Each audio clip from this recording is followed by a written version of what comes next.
Good afternoon, everyone. I think it's time to get started. So let's get started. This is a webinar about the evolution of preflight standards. There is actually quite a lot I want to talk about, and I want to keep it to an hour, so we'll get going with that right away. This is a little bit of a different webinar than perhaps some of the others you've seen from me, mainly because there will be lots of theory this time.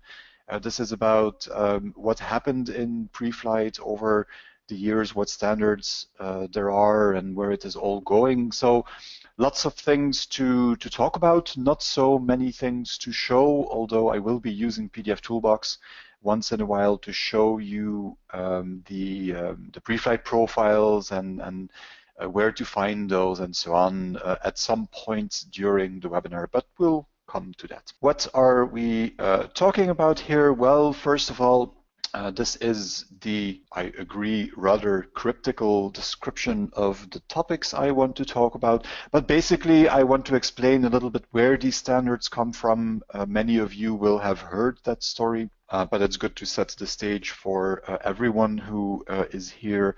Then there will be some explanation on building standards on standards, and that involves then the Ghent workgroup.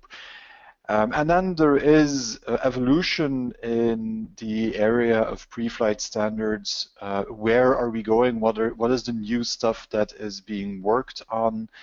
And some technical details about the changes of those new specifications as compared to what many of you are probably using today.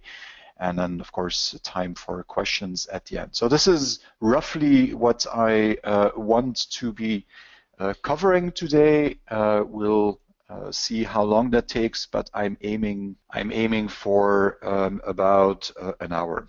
Let's get started here. Why is this called ISO and the PDF standard? Well, first of all, and this really is setting the stage here. First of all, of course, if you're using PDF by itself is already a standard. Of course, PDF was originally invented by Adobe back in 1993. But at some point in its existence, Adobe turned over the PDF file format specification to the ISO, and it is now the ISO who is in charge of continuing development of PDF. And the version number of the ISO standard is easy to remember. It's 32,000. At the moment, we are using PDF1 still, which is what we've been dealing with for years, while the ISO is working on a major change to the standard that will be PDF 2.0. But it's important to realize that this is already a standard by itself. I'm not going to spend too much time on this because there is more important stuff coming. But at some point, the question was raised, now, how do we make PDF more reliable? And many of you will also have heard this story. How do you make this more reliable? Well, you create a subset. And in that subset, you say this and this and this and this and this that you can do in PDF is allowed, and all the other things are not allowed. And by removing functionality from PDF, which by itself is a very broad, flexible format, by removing functionality from PDF, you're actually making it more reliable for a particular use. So you're narrowing down the scope. And ISO started doing that, and it didn't stop with one subset of PDF. There are actually quite a few, and each of those was developed for a particular use. And I have a list here. The list is complete, I believe, in terms of which standards have already been released or which subsets have become an ISO standard. There is some other stuff that is being worked on. We're going to focus today on PDFX because PDFX is a subset that was developed for the graphic arts community. But you also have PDF-E. The E stands for engineering. You have PDF-A from archival, so PDF for long-term archival. You have PDF UA, which comes from universal accessibility. which means PDF for people that use assistive devices and screen readers and so on.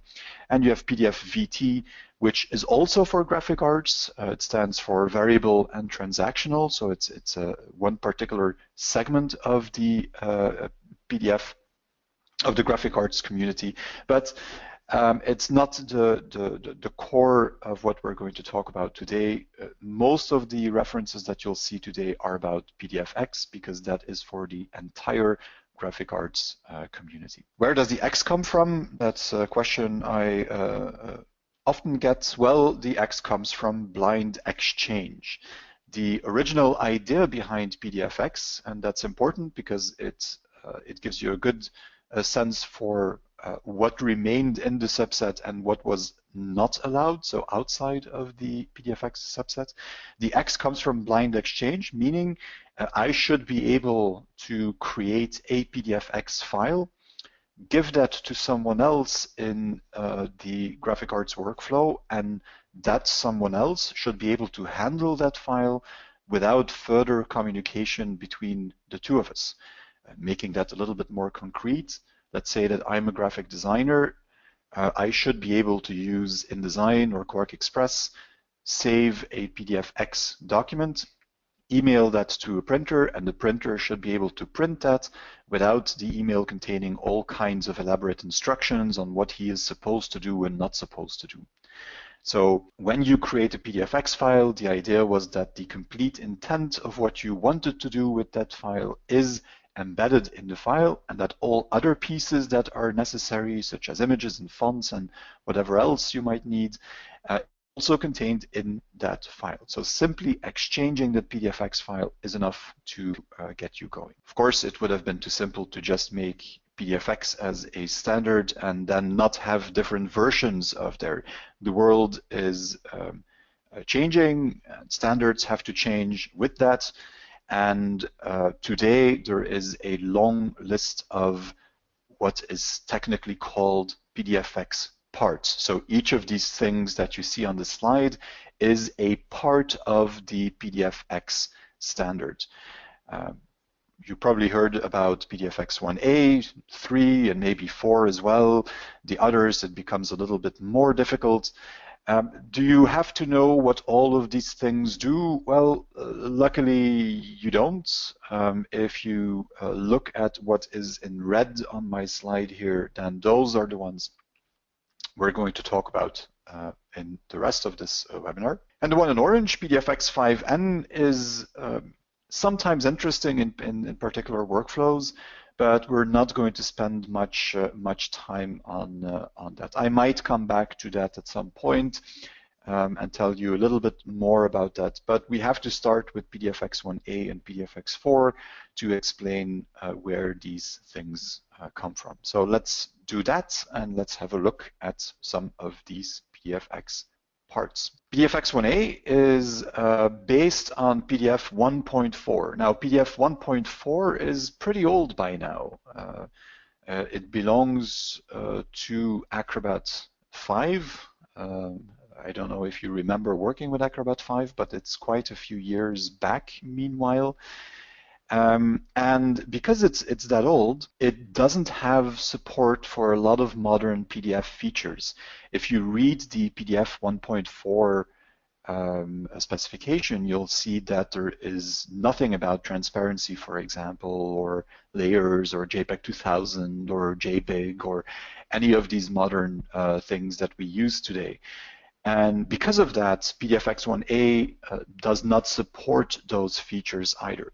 So a PDFX 1A file is not allowed to contain transparency, for example. And then also in the PDFX 1A standard, the color spaces that objects can use were dramatically reduced. There are quite a few different color spaces in PDF files that you can use. Well, in a PDFX 1A file, you can only use gray space, CMYK, and spot color.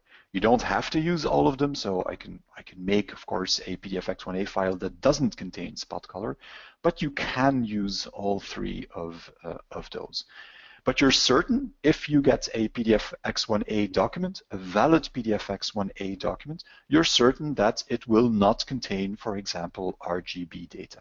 Okay, so this is an important one, and you should remember what is on this slide if you don't know it already, simply because PDFX1A, even today, is still the base of much of the work that we do. In most workflows, either PDFX1A will be used or one of these standards or specifications built on top of PDFX1A.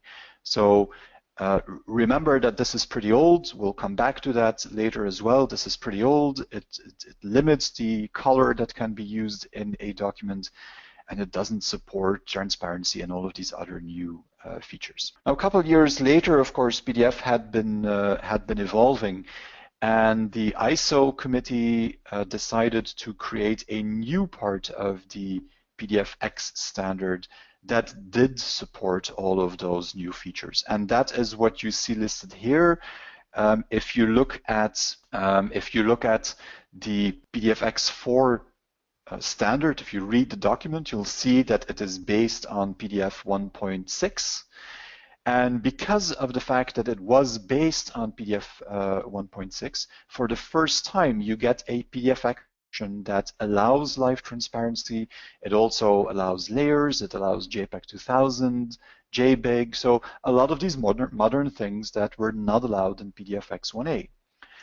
And then it also got a lot more flexible in terms of color spaces. And basically, all of the color spaces that you can have in a PDF document that are well color managed are allowed in PDFX4. And that means that you can have ICC-based gray, RGB, and CMYK, which means, for example, CMYK with an ICC profile attached to it. You can have Cal Gray, Cal RGB, you can have LAB, and of course you can still have spot color. So that's also an important difference. And if you have to remember what is different between PDFX1A and PDFX4, this is a very good summary. All of these new features are allowed in PDFX4, and then all of the color managed color spaces are allowed in PDFX4 as well. Now, before I go on, because of the way I've created the slides, you could think that PDFX4 is color managed while PDFX1A is not color managed, and that's not correct. A valid PDFX1A file is, in principle, just as color managed as a PDFX4 file. Yes, it can contain CMYK, and it has to contain CMYK without an ICC profile attached, but every PDFX file contains an output intent. It has to. And that output intent either references or uses an ICC profile. So the CMYK that you have in a PDFX1A file is also color managed. It is actually characterized by the output intent. We don't always use it that way in today's workflows. Color management is something that sometimes gets skipped. But in essence, a PDFX1A file is just as color managed as a PDFX4 file. So that is not a difference. The difference is that you can have RGB and LAB in a PDFX4 file. That's the real difference. And of course, that brings challenges with it as well, but we'll come back to that in a little bit later.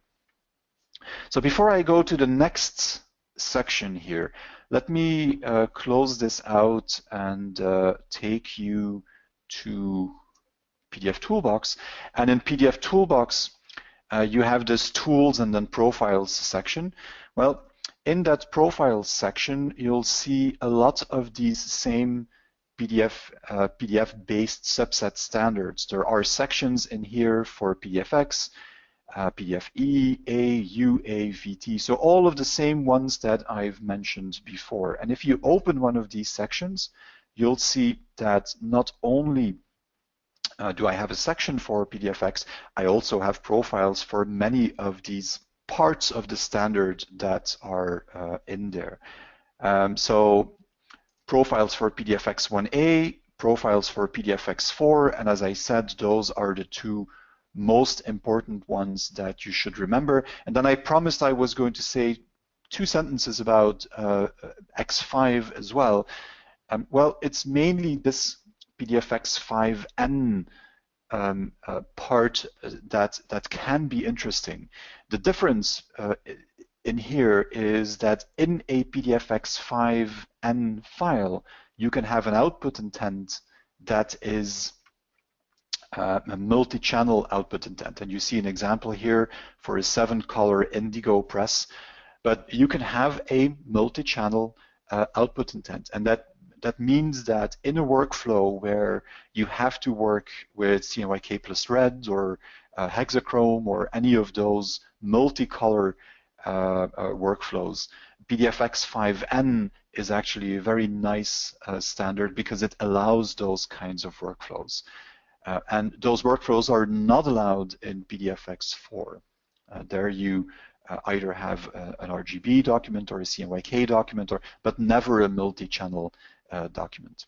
So if you remember anything about the other standards that I've talked about or the other parts of the standard, let it be that PDFX5N allows multi-channel workflows, and that's the big difference with the rest of there. Now, I've talked about standards, and what I'm now doing is showing you profiles. I went into more detail about this 2 weeks ago. You can watch the recording of that webinar, but very, very briefly, a standard is the theoretical description of what we want. So the theoretical description of what is inside of the subset and what is not inside of the subset, what is allowed and what is not allowed. And on the other hand, you have you have a profile, and a profile is the implementation of that standard in a piece of software. So this profile contains checks and fixes, and those checks, for example, reflect all of the restrictions that we have in this theoretical document that contains the standard. So that's kind of the difference. One is an implementation of the other.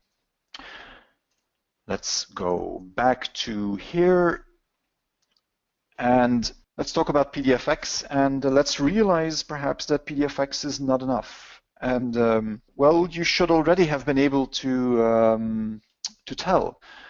Why? Because what I said at some point was that the PDFX subset was developed for the graphic arts industry. Now, if I create a PDF document and I know that that PDF document is going to be used as an advertisement in a newspaper, I'm going to have to make one particular type of PDF.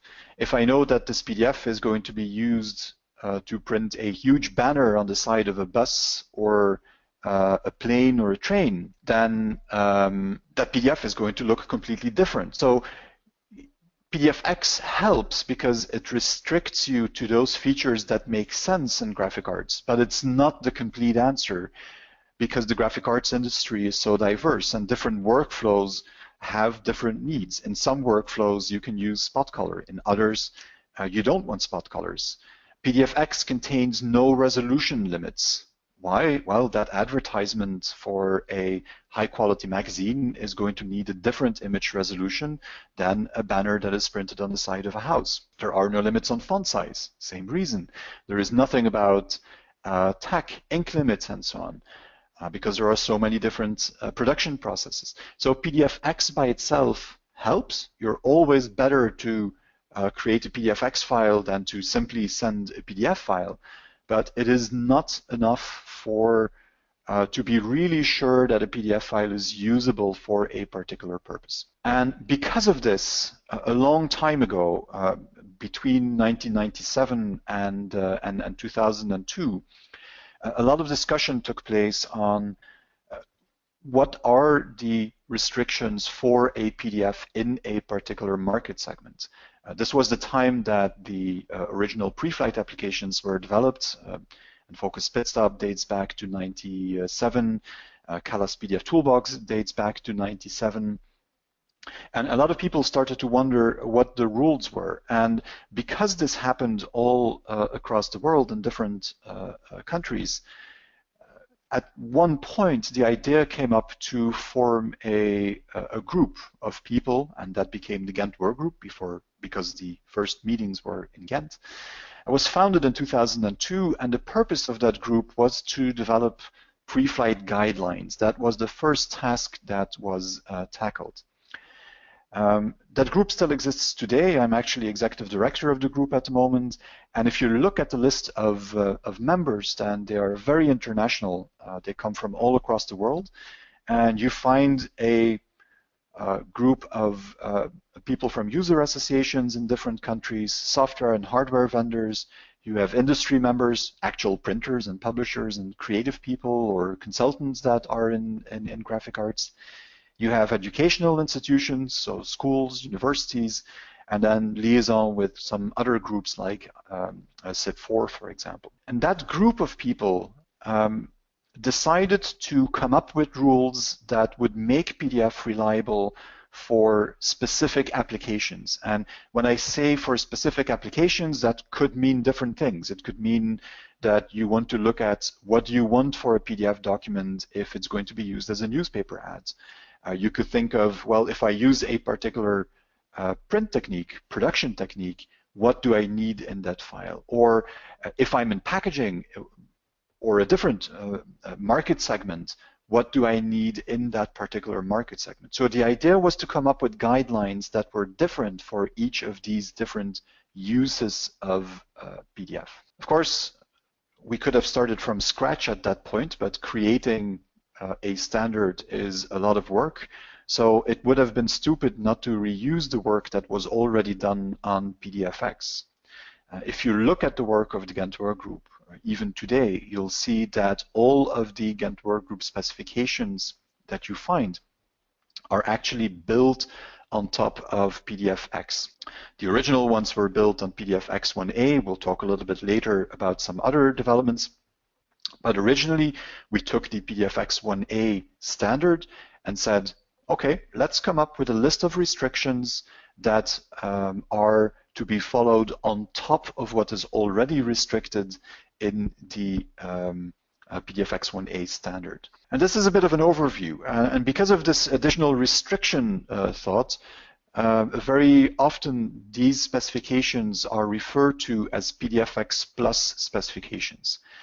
They follow PDFX restrictions and requirements, and they add a number of additional requirements and restrictions on top of that.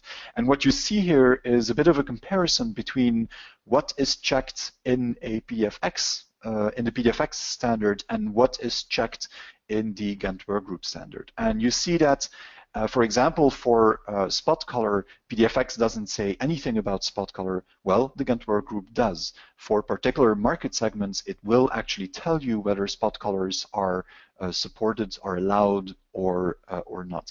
And that's the way it goes for all of these different problems that you can have in documents. You can see that even the Ghent Work Group specifications are not complete. Things like missing bleed, for example, is not something that is included in there. And there are many other examples that you can come up with of things that are not covered in the Ghent Work Group specifications. But overall, the Ghent Work Group specs are more restrictive, but they will actually also give you a more reliable PDF than by simply following PDFX. And once more, that's not saying anything bad about PDFX. PDFX is simply for the entire graphic arts industry, while Ghent Work Group says, look at this particular market segment and let's set up the rules for that particular segment. There's only one PDFX 1A standard, of course. We've talked about that, but because of what I said before, of course, there are many Ghent Work Group specification variants. We call those things variants. You can call them flavors. I typically like that better. But typically, what I mean with that is if you look at the Ghent Work Group specifications, there will be a list of specification variants that you can choose from. And of course, you should choose that variant that comes closest to what you need in your particular workflow. If you're making advertisements, or if you want someone to send you advertisements and you want to tell them what profiles to use, well, there are two of these Ghent Work Group specifications that talk about advertisements, newspaper ads and magazine ads. Which of the two you use depends on what workflow you are in. Is there really a need to have two of these advertisement specifications? Yes, we felt there is. For example, the newspaper ad specification allows spot color, the magazine ad specification doesn't, and there are some other changes between the two. So where are we today? Well, in most cases, we are using a Gantt workgroup specification called GWG1v4. That is one that is built on top of the PDFX 1A standard. That is where the 1 comes from in the name of the specification. And it's the 4th version or update version of that specification. So that's where the 4 comes from. Each of these versions is not a complete change. It simply introduces a number of smaller updates, a number of corrections that work on that we found during testing and so on. So the 1v4 specification, if you go to the website of the Gantt workgroup today, that is what you can download from there. It's also what is already embedded in many pre-flight applications out there as well. So if you go to PDF Toolbox, for example, and I'll show you that in a second as well, you'll find those profiles already installed in the default list of profiles. So let's not just say that, but also do that. Same list of profiles. So we're again looking at the profile window in PDF Toolbox, and what you can see under prepress, if I open that, will be a list of profiles. And if I click on one of these here, you'll see that it says based on the recommendations of the Gantt workgroup as defined in the magazine ads 1v4 specification. So that current Gantt workgroup specification that was created, compliant with PDFX 1A, that specification, you'll find profiles for that in PDF Toolbox, in Adobe Acrobat, in Focus Pitstop, in all of the good pre-flight applications that are out there. They all support that same set of specifications. And you can see that actually I have magazine ads in here. I also have, and I could go to a somewhat more cluttered database with profiles I have here. This will come closer to what you probably have on your machine. This is based on the 1v4 specification. Well, this is based on the magazine ads 2012 specification, which is something I'll talk about in a second. But you can see that for the different specifications that the Gantt workgroup created over the last 10, almost 15 years, those are reflected in the profiles you find in the pre-flight applications. There's one question I just saw that I'm going to answer right now because we're talking about it. Is there a lot of difference between the 1v3 and 1v4 specification from the Gantt workgroup? The answer is no, there is not that much difference because that's simply an update that was created, so there are no huge differences between that. What happened a couple of times is that the Gantt workgroup looked at what was found in the field when tests were done, which problems came up in the field while the Gantt workgroup specifications were being used. And based on that feedback, they created a new version of the specification. The last one that was created that way was issued in 2008. The 1v3 specification came out a little bit before that, but the differences between those two will typically not be very big. But it leads us neatly into the next topic, and the next topic is, well, what happened since? That 1v4 specification dates to 2008, as you saw. That's a while ago. That's almost 8 years ago, meanwhile. So what else happened? Well, there's been some changes. And the first important question is, why were there changes? Why, if 1v4 is good, which it is widely used, it's very stable, it's very predictable, why would the Gantt work group consider changing that? Well, PDFX 1a itself dates back to 2001. That's when the first version of that standard was created. And what you will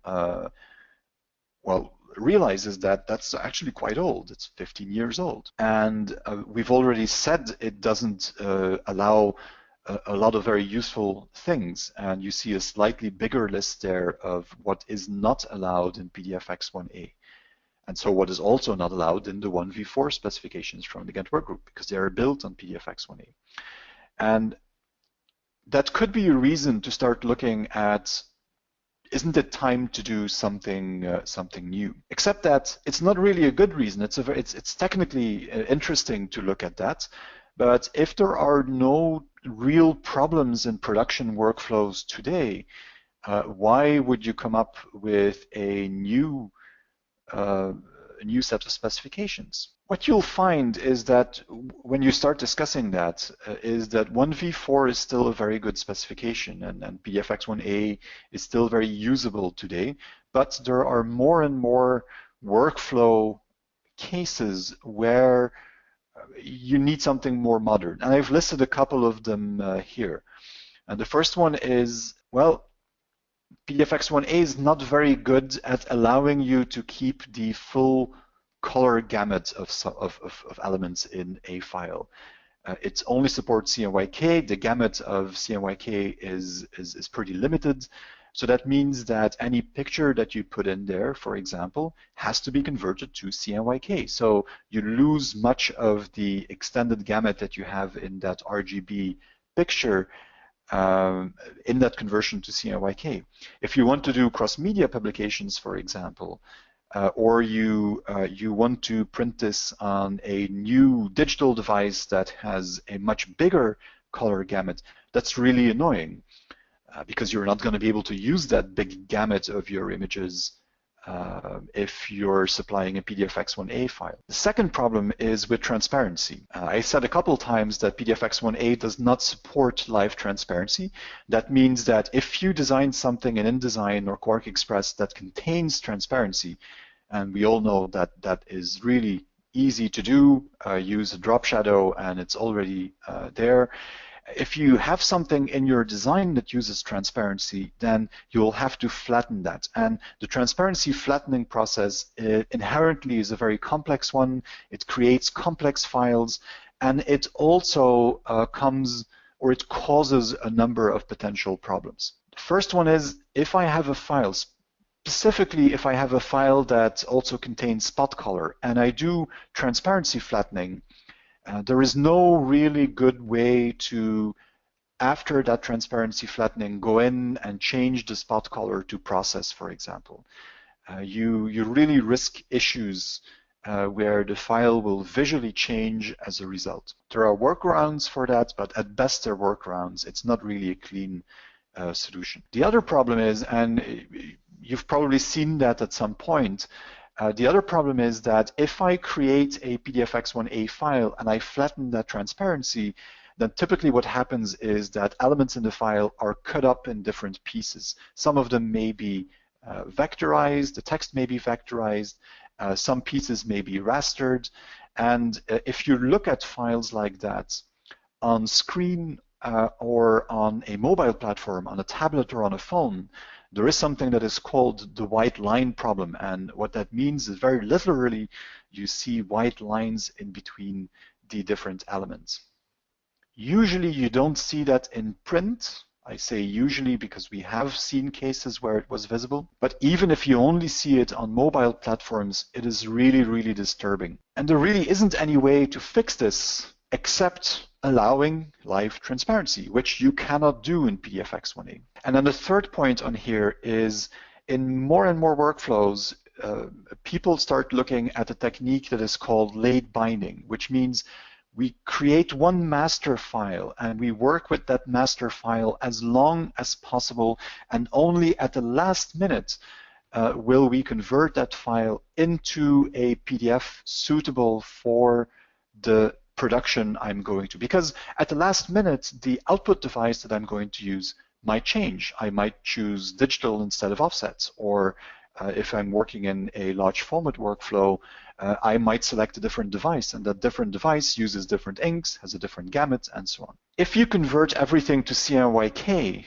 which you have to do in PDFX 1A, then late binding is really not possible. There really isn't a good way of doing that. In order to do late binding, you have to be able to keep the images in your document or everything in your document, depending on how you look at it, as RGB, LAB, something with a large enough gamut that you can take this decision on where you're going with that file at the last minute and then create the PDF that you need at that time. There's undoubtedly more things that you can come up with why PDFX 1A is not sufficient anymore in a number of workflows, but these are three issues that I just wanted to talk about.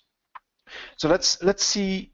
After that realization that PDFX 1A wasn't going to be enough forever, let's see what the Ghent work group did. And we start, of course, by what we already know. That's the 1v4 specification built on PDFX 1A, as we've seen.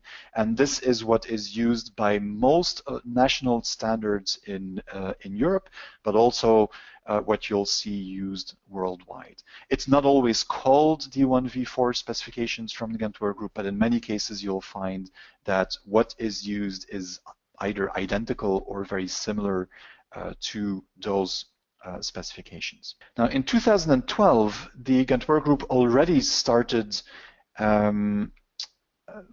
going in a different direction. And actually in 2012, a set of specifications was released, and those specifications are called the 2012 specifications. Those have been very frequently used for testing. They have virtually not been used for production. There is one exception that I should not forget to mention, and it is that the National Standards Organization for Graphic Arts in Switzerland, PDFX Ready, has been using specifications that very closely resembled the Ghent work group 2012 specifications. But those 2012 specifications, even though they were only or mostly used for testing, were already built on PDFX4, and as an educational tool, they were actually very good. They taught us a lot of things about what worked and what didn't work, and eventually they gave rise to the 2015 specifications. Those have just been approved, and they're also based on PDFX4 with some differences from the 2012 specification. They have been tested quite extensively, and our belief at the moment is that those specifications will actually be rolled out by the different user organizations. That will be cautious, but we believe it will happen. I'll come back to that in a second as well. While I'm at this slide, though, let me stress something very clearly. If you want to know what to do today, well, you do what your user association or your output partner tells you to do, and in most cases that will be 1v4. However, I think it's also important that you know that new stuff has been developed, that our testing indicates that a lot of the problems we saw in the 2012 specifications have meanwhile been fixed, both in the specifications and in the software and hardware needed to work with those in graphic arts workflows. And that at some point you'll see introductions of that specification into the market. And it would be really good to be ready for that and understand what that means and what you might have to do to prepare for that. So this is a pretty big change. And with big changes come big challenges. But like I said, also benefits. So start looking at this. Don't assume that this is something that you can start using tomorrow, but assume that this is coming. Profiles for these 2015 specifications exist. In some cases, they're not yet in the software. In PDF Toolbox, you'll actually find them in the profile window. They were introduced in a late December version of PDF Toolbox. So if your PDF Toolbox is up to date, you'll already find those specifications in there. And that gives you the opportunity to start working with that, see what the errors are that you get when you pre-flight with them, see what the files look like when they come out, and so on.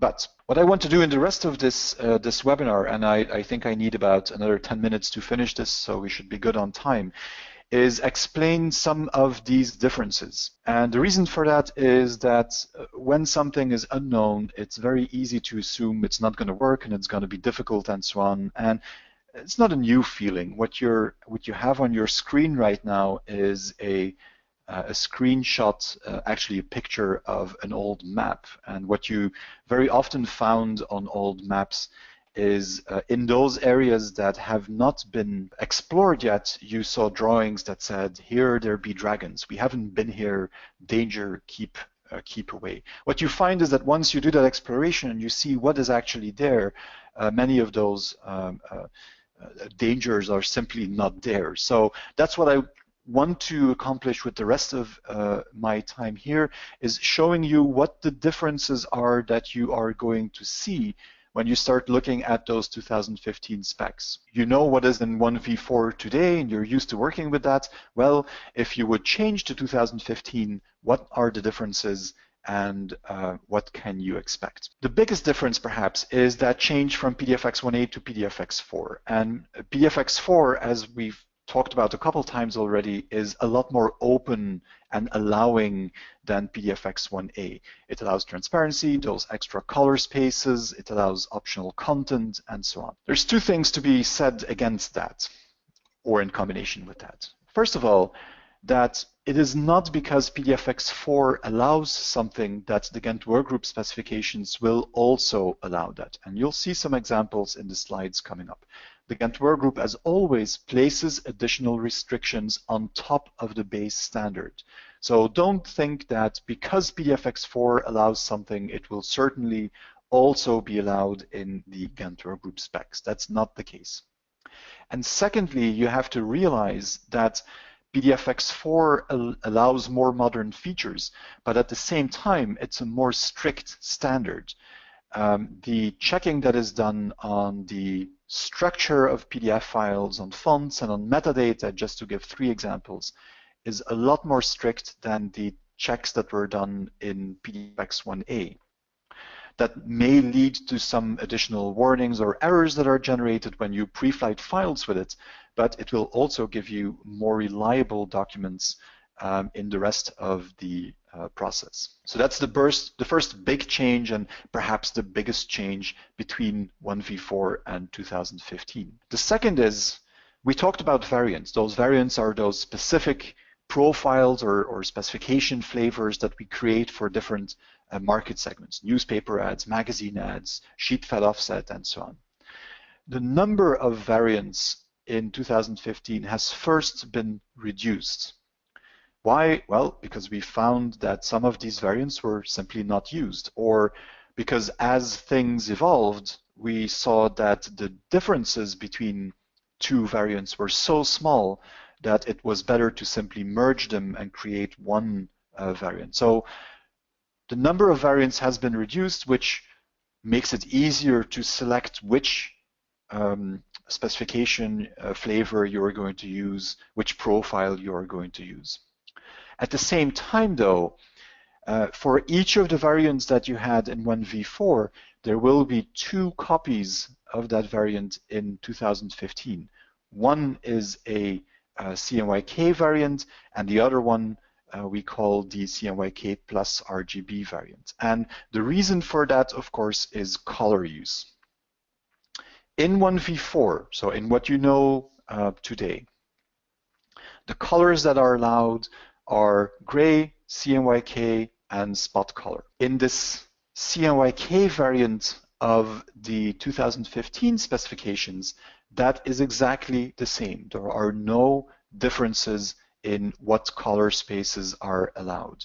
So if you want to make the transition from 1v4 to 2015 as small as possible, you will select a CMYK variant.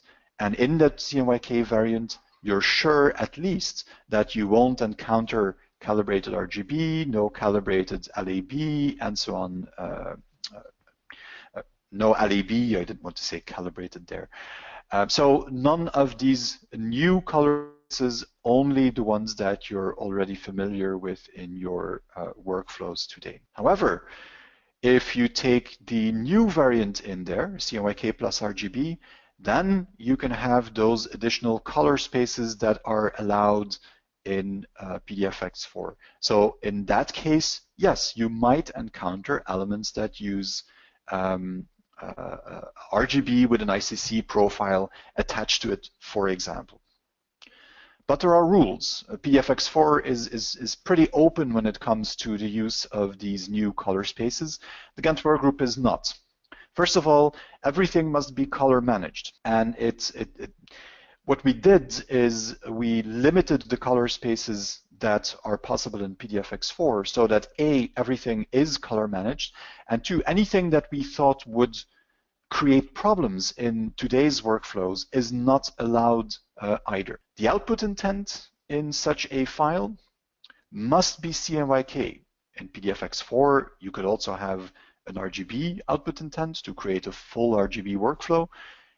If you follow the Gantt workgroup 2015 specifications, the output intent must be CMYK. So no RGB, no multi-channel, always CMYK. And even in the CMYK plus RGB variant, there are limitations to what you can use those new color spaces for. It's restricted to images, so only images can be color managed RGB or LAB, only images. The text that you have in a file, the line art that you have in a file, and so on, all of those elements still have to be gray, CMYK, or spot color. So the Gantt workgroup places a number of additional restrictions on that use of color in your PDF documents. And the reason to do that, again, is if you want a compromise between allowing a number of new use cases, specifically allowing images to be ICC-based RGB, for example, because that's one of the big, the places where you can have a big advantage if you start talking about color gamut, but not causing problems in today's workflows. And what we felt is that if we would allow, for example, ICC-based RGB for text or for line art in those documents, that would cause way too many problems in separating that at one point into CMYK and ending up with the separation you actually want. So those things are not allowed in today's workflows. It is an area where the Gantt workgroup is doing research for a future specification, but in the 2015 specs, it will only be images that can take advantage of that. A next change is file size, and that goes in two directions. If you look at the 1v4 specifications, you'll notice that many profiles that implement v4 contain fixes to downsample images that have a resolution that is too high. At the same time, some of the more modern encoding mechanisms are not supported by the 1v4 specification. Well, in 2015, that has changed, and downsampling, and that's probably the biggest change that you'll see if you are in a workflow where that is relevant. Downsampling of images is something that is no longer done by default in those profiles. And the reason for that is that, first of all, file sizes that are a little bit bigger are not so much a problem today as they were in 2008, or when we started thinking about this, these pre-flight rules. And secondly, not only that, but we saw a number of workflows where downsampling images caused problems. If you have workflows where you work with security features, security print, for example, then downsampling those images will destroy the security features in there and cause problems in that particular workflow. So as a result, in the end, we said, let's not include those in the profiles by default. If you want to take one of those profiles and reintroduce downsampling of images, of course, you can. It will have no influence on compliancy with the rules, but they're no longer in the default profiles. Another change has to do with what is called optional content, also often referred to as layers. Layers are allowed in all variants in the 2015 specifications. There are simply restrictions for ads. Ads can only have a single unique view. A view defines which of those layers are visible and which layers are not visible, and by only allowing one view for advertisements, you make sure that an ad that is delivered, that there is no confusion on what that ad should look like, whether a layer that is hidden was actually hidden on purpose, or so they're not allowed in the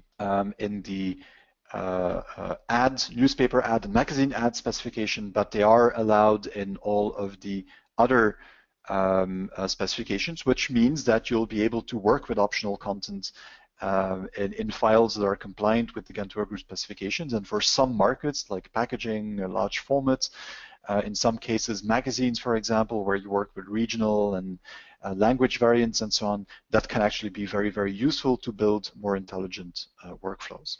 Another change has to do with area coverage, ink limits, and so on. And when you compare these two specifications, when you would look at the actual checks in the 1v4 and the 2015, you'll see that in the area of ink coverage, there are only small changes. It wouldn't be worth mentioning even in this presentation. But what is different is that in 1v4, remember this was created almost 10 years ago. In 1v4, many preflight tools used, actually all preflight tools used checks that did only an approximation of the calculation of ink limits. They looked at individual objects, for example, and they didn't take overprint or transparency effects into account and so on. In the 2015 specifications, we're specifying that good calculation of ink coverage is required.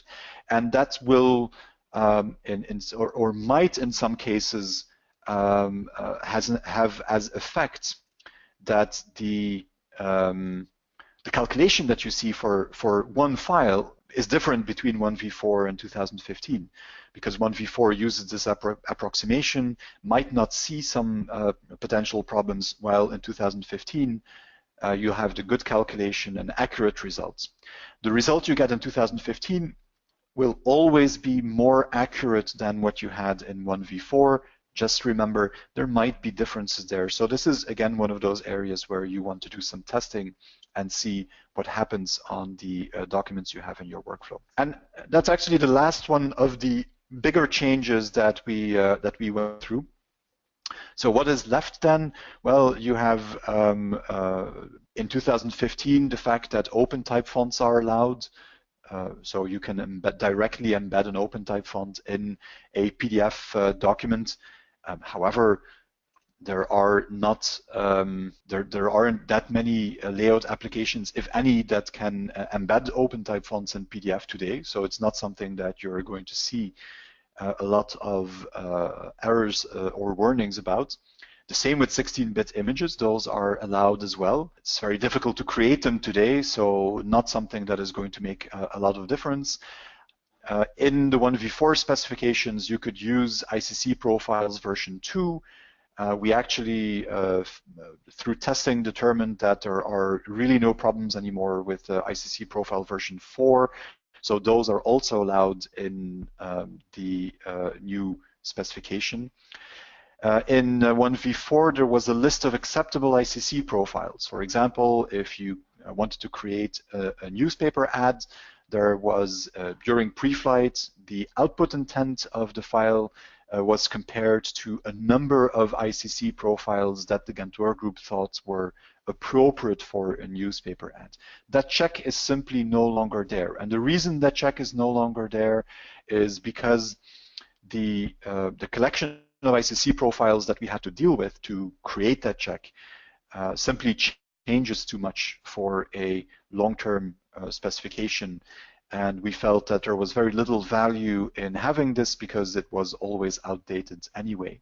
So that check has been removed from the Gantt workgroup profiles altogether. And that's the last thing, in some cases you get PDF files with a single image, which typically means that they were generated in Photoshop, for example, and everything was rastered, saved as a PDF, but there is only one image on the file. So all the text and all the line art and whatever has been rendered into that one image. And for such files, there is now a new check that says, well, if you have a page that contains only one image, then the resolution requirements for that image will be slightly higher than for regular images in the PDF, because we assume it will be a single image, and the chance that you have text and line art elements in there that require a little bit more detail is pretty high. So that's a new check that was included as well. None of these things are major. There is also there is an additional list of smaller things even that you have in those profiles. So there will be some differences when you start testing. To summarize this webinar actually, and this section and the webinar, let me be the first to say that if you start looking at these 2015 specifications, that there is actually quite a big change. The use of transparency, the use of managed color spaces, if you use this CMYK plus RGB variant, some of this little bit smaller stuff in there, all of that together creates a really big change, and it must be tested extensively before being introduced. The Gantt workgroup actually also created some stuff to help with that. There is something called the Gantt output suite, for example, that will, it's a collection of patches that you can download from the gwg.org website, and those patches can be used to test a particular application, to test a RIP, to test a workflow, and make sure that it does the right thing with regards to transparency, for example. But don't forget that there are advantages to this as well. The 1v4 specifications are starting to be really, really old, and at some point they will have to be updated. And my advice at this point would be, keep an eye on what is happening here. Communication will normally be done by the user associations in each of the countries that you are all in. So there will be communication when the 2015 specifications start being allowed for file exchange and so on. Of course, you can always talk to your printer and come up with your own guidelines if you want to. But don't assume that they will be widely used today or tomorrow, but keep an eye on what is happening here. Know that they are coming and that there are actually some advantages in starting to use them. That's the main point, I think, to take home from this last section. This is a big change. It's a change in preflight. It's a change in responsibilities sometimes. There are some business issues to consider. Start thinking about that and prepare your workflows so that when they are introduced, you are ready for that and you don't have to scramble at that point. Okay, let me very briefly summarize. In the meantime, if you have questions, I saw that there are a bunch of questions that I need to look at. If you have questions, type them into the GoToWebinar control panel. But a brief summary, what we talked about is the ISO, starting with the PDF standard and going to the PDFX standard in some detail, PDFX 1A, PDFX 4, from there to the Gantt workgroup specifications that are built on top of the PDFX specifications, and then a little bit of an overview of what has been happening, going from 1v4 to 2012, but then mainly also what the differences are between what you use today, 1v4, and those 2015 specifications that will arrive in your workflow at some point.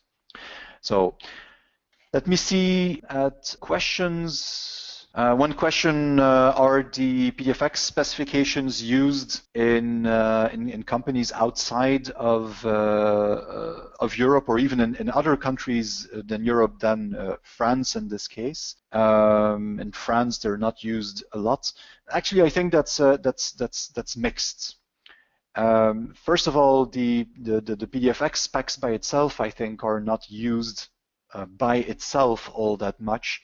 What you'll find much more is that people will use Gantt workgroup specifications, and because those are based on the PDFX standards, that means that the PDFX standards are used as well. It's the same in Belgium and the Netherlands, for example. I think a lot of people do not really know that they're using Gantt workgroup specifications because they downloaded their profiles from or their knowledge from the Medibel Plus website or Print Arena in the Netherlands. So they go to the website of the national organization and get their information and profiles from there. But those profiles in Belgium and the Netherlands, all the things that they can download are in fact Gantt workgroup profiles, and all of those are based on PDFX 1A. So if you ask people, are you using PDFX 1A? We've done that a couple of times in questionnaires. You very often get the answer, no, we're not using PDFX 1A, and I don't know what that is. And if you start asking more questions, you see that they're using magazine ads or newspaper ads, and you realize that they are in fact working with PDFX 1A. So I think the Gantt workgroup will be the first one to say that it would be better if more people used their specifications. But what we see is that there is actually a quite big group of people that meanwhile know about these things and use them, whether they come from the Gantt workgroup or through another organization. We don't really care about that as long as they're using the same thing. Question from Peter, is PDF 1.4 not the first version to support transparency? I think you are right, but I'm not 100% sure. But PDFX 1A, just to give you some more history, PDFX 1A, the PDFX 1A standard was originally actually built on PDF 1.3. So I think I had this somewhere. So the PDFX 1A standard was originally built on PDF 1.3. Meanwhile, the ISO came up with a little update. That update is based on PDF 1.4, but it still didn't support many of the things that were added in 1.4. It was a small update, if you want, not a major one. So PDFX 4 really is the first standard, PDFX standard, that allows transparency and all of these other things. I mentioned the previous webinar question here. Is there a link to that? Yes. The only thing you have to do is go to our website, 4ps.com. On there you go to support, and under support you have tutorials. I know it by heart meanwhile. So go to 4ps.com, click on support, and under support you have tutorials. In that tutorial section you have recordings for all previous webinars, and the one you're looking for is one from 2 weeks ago talking about basic pre-flight stuff. Is there a link? This is the same question, so I've answered that. Will there be a Gantt workgroup specification for large format or digital? Very good question. There is some work that has been done about that. Cedric, if you feel so inclined, we would really welcome your input on that. So, and I'm really serious about that. If you or anyone else who is listening is working in large format or in digital, and you have profiles that you are using, or you want to talk about how to create profiles for large format, for example, that is something that the Gantt workgroup is definitely interested in. One of the things that has been missing a little bit is enough expertise in the room to come up with good large format profiles, for example, or specifications. So if you are volunteering, I will be very happy to take that up with you afterwards. Are there big differences between 1v3 and 1v4? I answered that one. The answer is no. It really was a small update, so in that sense, it is not going to be a big problem. Can you use a PDF with live transparency to send to your CTP for use in print? That's a dangerous question to ask and to answer as well. The answer is sometimes. It depends on the CTP. It depends on the RIP. It depends on the workflow that you have. So the best I can answer to that really is sometimes. Sometimes it will work if you have recent RIPs. If they support the features that you need, then it will work. Now the better answer would be on one of the last slides. I mentioned this. On one of the last slides here, I mentioned the Gantt output suite. Go to the gwg.org website, look at downloadables, and one of the things you'll find there is the Gantt output suite. The output suite contains a whole list of patches that contain transparency as well. And if you send those to the CTP, that would be, or to RIP or to an application, that would be a really good way to figure out whether that whether that application or that RIP or that device support all of the transparency features. Yeah, but that really is the best answer I can give you. It's not something where I can say yes or no. It really depends on the devices that you have and what they support. So you will have to test and really look at the Gantt output suite. It's free. Everything from the Gantt workgroup is free. So simply go on there, read the documentation, download the PDF files, print them, for example, and see what the result is. And that should give you a pretty good idea of what's going on. If the result is not good, that does not automatically mean that your device is not capable of handling that particular feature. That's important. It's much more likely if you have a recent device that it will not be configured correctly. Especially also for workflow applications, very often there are specific settings that you need to properly support overprint transparency and so on. So when is PDFX1A still an option in a lot of software when it's not good enough for modern print? It is good enough for modern print. And for many applications, PDFX1A will do the job just fine. It's just that depending on the application that you have, depending on the workflow, it might not be the best that you can do. There are millions of advertisements produced daily, weekly, whatever it is, that will work just fine. So don't make the mistake of thinking that PDFX1A is not good enough or that 1v4 is not good enough. It's just that we're reaching a point where, depending on the workflow, you need to start thinking about doing something more modern.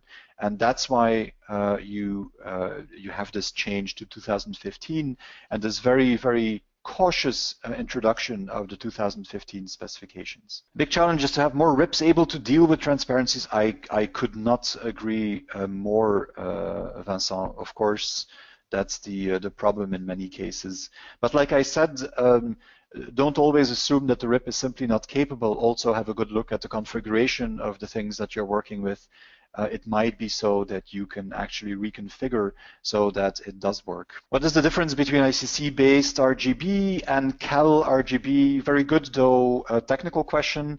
Well, ICC-based RGB is exactly what the word says. I have an image. The pixels of the image are defined as RGB. So I have 3 values per pixel, and each value gives me the shade of red, green, of blue. That's what that means.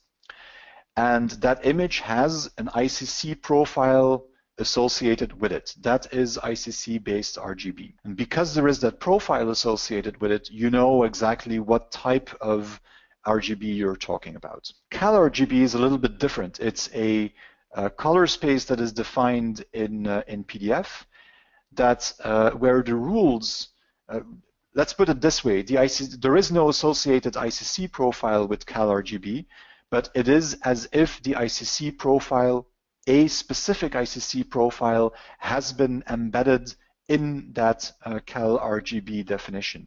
It's actually very similar to LAB. Both are theoretical spaces with a very big gamut where you don't need an ICC profile to define what you're talking about. They're absolute color spaces. And that's why both are allowed in a color managed workflow as well.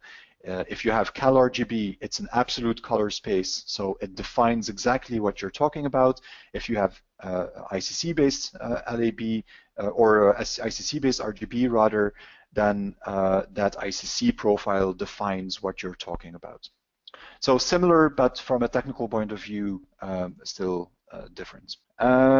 Is there a new fix for the new tech calculation? Well, there is a check for, I'm not sure actually what you're asking for, but there is a check in PDF Toolbox and in most other pre-flight solutions to do proper calculation of ink limits. If you look at the 2015 specifications, that check is in there. It's based on rastering, so rendering the page and then examining the rendered image. So yes, that is available. And if you use a device link profile in PDF Toolbox, for example, you can do a good fix for tech problems. But that you could already do for a long time. So, but yes, there is in fact a new check. Actually, if you look in PDF Toolbox, you'll find that there are two checks for that have to do with ink coverage, an old one and a new one. And that is the reason there are two. Let me see if there are any others. So Chris is another volunteer for the large format thing. That's very, very good. I'll remember that. Can we still use PDFX ready PDF or Gantt workgroup output is better? I'm actually not sure whether you are really using PDFX ready, Vincent, because PDFX ready is typically the what is used in Switzerland. I'd be surprised you'd be using that in France. I could be wrong, but if your question is, can we use PDFX or Gantt workgroup, of course, then I've given the answer to that one, I think. Gantt workgroup is always better than PDFX 1A, simply because it is more specific. Okay. Does RIP support of transparencies imply that the RIP must have APPA or the Adobe print engine? Difficult question. The answer, of course, is no, in theory at least not. You can have a perfect RIP without having any kind of Adobe technology built in. So what you need is technology that that supports transparency, whether it is from Adobe or from someone else. Of course, in most cases, in many devices, you'll have Adobe technology inside, and in most cases, if it's a recent device, in that case, you'll have the APPE. The difference between, and sometimes Adobe marketing confuses issues there as well, the difference that you often run into is that a device that uses the Adobe print engine typically handles PDF natively, while devices that are older and don't have the APPE in it yet typically handled the PDF by conversion to something else and by a partial or complete flattening process. And that is important. A workflow where you don't have to flatten is always better than a workflow where you have to flatten. Transparency flattening is an evil process that creates very complex files and leads to many errors. If I look at what we get in terms of support questions for CALAS, for example, then many of those questions are related to transparency flattening. And it gets better in every version, every new version of the Adobe libraries and new versions of Acrobat. But it's still a really complex story, and it generates really complex files. So if you don't have to flatten, that's always better. And the advantage of the APPE, as far as I understand, if you strip away some of the marketing hype, is that the engine is actually capable of handling PDF and transparency in PDF in a native way, where you don't need flattening, and that's definitely better. But don't let me say or don't understand that you need Adobe technology to do this. There are definitely other RIPs out there that can also handle transparency correctly. So you simply need to test whether yours does or does not, and again, use the Gantt output suite for that. That's the best way to figure that out. Well, one dangerous remark, but I'll take it anyway. Still, from you, Douglas, still found that refrying while discouraged is still the most consistent way to flatten. I'm not going to agree with you, and I'll tell you why. Of course, when you refry, which is basically generating PostScript and then redistilling into PDF, when you refry, you go over PostScript. PostScript natively does not support transparency, so transparency has to be flattened. So yes, it is a way to force transparency flattening to happen. I think there are better ways.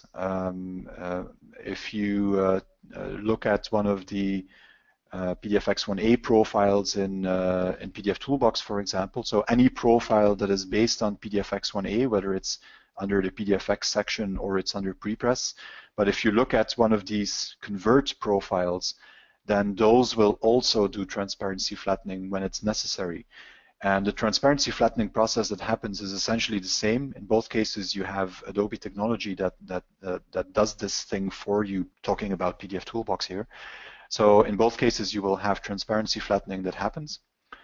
But in the case of refrying, there is also a lot of other stuff going on, and that has its own dangers by itself. So you introduce, at least that's my experience, you introduce more risk of causing problems because you're forcing the whole PDF file to go to PDF and then to go to PostScript and then take it back. If you use one of these convert to PDFX 1a profiles, then you're doing only PDF, you're doing only transparency flattening, you're doing it inside of the existing PDF. You don't force a conversion for everything. So my advice is always to use one of those profiles and not use refrying. However, if you have files that give issues on the RIP, for example, yes, then have a look at refrying the document to see whether that fixes that. Adobe will still not be happy if you do so, but in that case, I actually agree. It's one way, one possible way to fix problems in a PDF document that you have available. But I wouldn't do it just for everything. And with the Adobe Flattener, too many objects become bitmaps. That is correct. You also have a bunch of settings that you can use to tweak that. But I still think, and that's one of the other remarks from Stefan Jegi, for example, as well. And I agree. I believe that the native transparency flattening in PDF will overall will give you better results than going through PostScript. Okay, I think that's all the questions that I can see here. If you have anything else in terms of questions, don't hesitate. Simply send me an email. You can see my email address right there. That's david@4ps.com. That's the short version. Just send me an email. I'll be happy to talk in more detail. If you're interested in knowing more about the Ghent Workgroup or in potentially participating, I'm not going to forget about that offer. If you're interested in that, also send me an email. As I said, I am currently the executive director of the Ghent Workgroup. We welcome more help from people, whether it means that you become a member and join the sessions we have 3 times a year, or whether you only join one of the mailing lists and contribute on the mailing lists. I don't care. Either would be very much valued and could be really helpful for the Ghent Workgroup, but also eventually back for you. So don't hesitate. Just send me an email. Okay, with all those questions, I went a little bit longer than I had anticipated. My apologies for that, but I hope and think that it was interesting and that was why there were so many questions. Thank you for joining. I am sure that we'll see many of you back for other webinars. Thank you. We'll undoubtedly talk again during the next webinar, and for now, have a really nice end of the day. Goodbye.